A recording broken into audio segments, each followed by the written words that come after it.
आपको ही दिखाई दिया? इधर से आया, कंस्ट्रक्शन चालू है।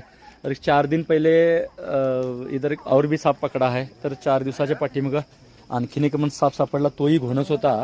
कामाच्या ठिकाणी साप येतात, अजूनही घोणस संख्या कमी झाली नाही, फेब्रुवारी महिना संपला तरी। आणि आपण सुद्धा काळजी घ्यायला हरकत नाही। मोकळ्या ठिकाणी जेव्हा प्लॉट घालतो तेव्हा ही काळजी घेणं जास्त गरजेचं आहे। हे पण घाबरतात, आपला हात पाय पडू नये एवढी तुम्ही काळजी घेतलात तुम्ही वाचू शकता। आणि घोणस कशा प्रकारे आपल्या आजूबाजूला असू शकतात तुम्ही बघू शकता। त्याला मी असं अलगद पकडण्याचा प्रयत्न करील, तुम्ही जाऊन असं पकडा असं म्हणत नाही, पण स्वतःहून ते काय करत नाहीत हे सांगण्याचा आमचा नेहमी प्रयत्न असतोय। आणि तुम्ही हे सगळं जवळून बघावं, बघून तुमची भीती दूर व्हावी याचा अर्थ तुम्ही जाऊन पकडावं म्हणून नव्हे, लक्षात घ्या। तर त्याची एक विशिष्ट मर्यादा आहेत, आम्ही त्याला काहीतरी करायला गेलो तर ते चावतात, नाही तर उगीच चावत नाहीत, आपल्या बाजूला आयुष्य काढत असतात।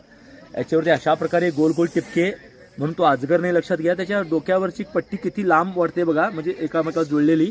बाकीच्या बदामच्या 3 आकारच्या ह्या बदामच्या आकाराप्रमाणे ह्या शृंखला आपल्याला शंकरपाळीसारख्या याच्यावरती ह्या जो डिझाईन आहे ती दिसून येते, लक्षात घ्या।